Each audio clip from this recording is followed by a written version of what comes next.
This brings us to the business problem. StyleScape relies heavily on its weekly sales performance to gauge market traction and devise future strategies. So at the end of every week, every of StyleScape outlets have to provide weekly summary of the sales that took place during the week.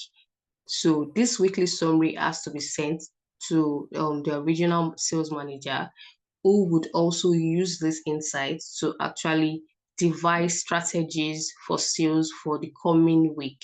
However, there is a challenge.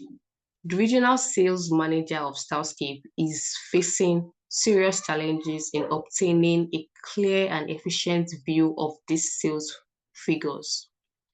The manager has currently identified the need for an organized and efficient way to monitor weekly sales performance.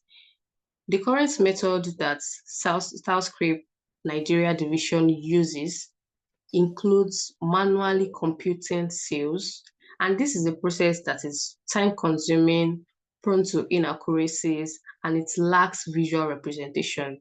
This makes it very difficult to see trends, as you cannot see trends when you have just numbers presented in a table or numbers printed out in a document. And some of the specific obstacles identified by the regional managers include limited visual analytics. And this is because the current reporting is more numeric than visual, and it makes it very difficult to spot trends. Another obstacle is manual report generation.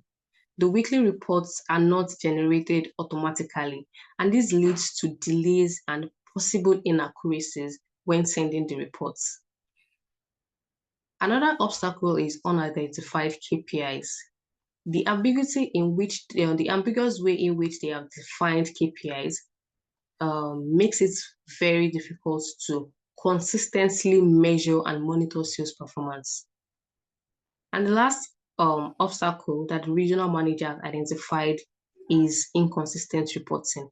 There are various different variations in the reporting metrics and formats, and the regional sales manager for StyleScape Nigeria division needs a consolidated report, needs everything to be in one place.